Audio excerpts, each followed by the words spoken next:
சென்னை அண்ணா நகரில் உள்ள அழகு நிலையத்தில் 2 உரிமையாளர்கள் கும்பலாக மோதிக்கொண்ட சம்பவத்தில் 2 கைது செய்யப்பட்டிருக்கின்றனர். வாக்குவாதம் கைகலப்பாக மாறியதற்கு காரணம் யார்?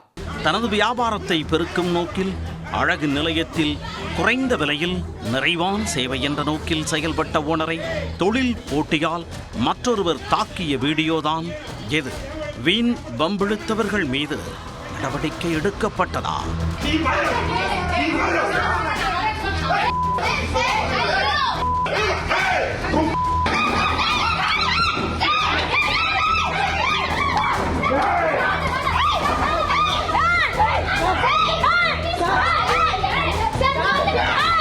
சென்னையில் உள்ள அண்ணா நகரில் பரபரப்பாக காணப்படும் சாந்தி காலனி பகுதியில் பியூட்டி பார்லர் ஒன்று உள்ளது. இந்த அழகு நிலையத்தை லோகேஷ் என்பவர் தனது மனைவியுடன் இணைந்து நடத்தி வருகிறார்.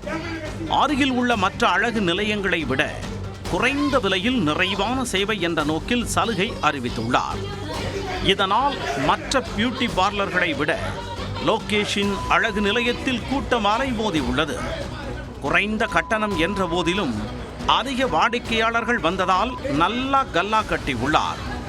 இது மற்ற அழகு நிலையங்களின் வருவாயை பாதித்ததாக கூறப்படுகிறது.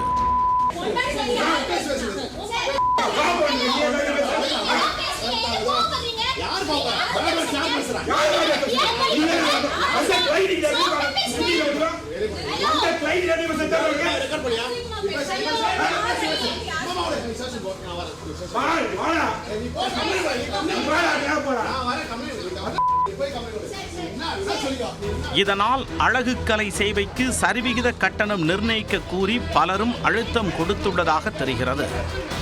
இதில் அதே பகுதியில் பியூட்டி பார்லர் வைத்துள்ள ஷியாம்குமார் என்பவர் தனது ஆதரவாளர்களுடன் வந்து லோகேஷ் மற்றும் அவரின் மனைவியுடன் வாக்குவாதம் செய்துள்ளார்.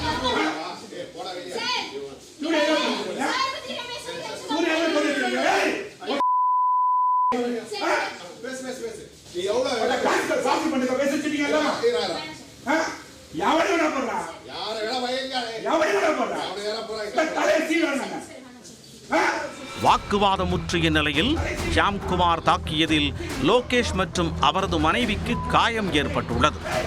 இதையடுத்து அவர்கள் இருவரும் கீழ்ப்பாக்கம் அரசு மருத்துவமனையில் அனுமதிக்கப்பட்டனர்.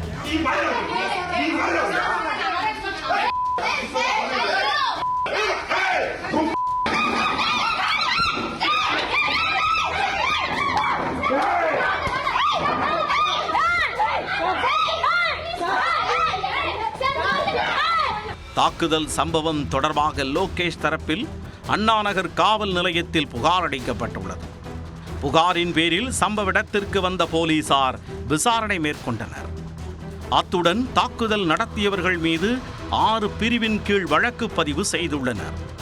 அழகு நிலையத்திற்குள் புகுந்து தாக்கிய வழக்கில் ஷியாம்குமார் மற்றும் அவரது கூட்டாளியை கைது செய்து சிறையில் அடைத்துள்ளனர். தலைமறைவாக உள்ள எஞ்சிய 3 பேரை போலீசார் தீவிரமாக தேடி வருகின்றனர். தொழில் போட்டி காரணமாக 2 பியூட்டி பார்லர் ஓனர்களிடையே ஏற்பட்ட மோதல் அண்ணா நகர் பகுதியில் பரபரப்பை ஏற்படுத்தியது.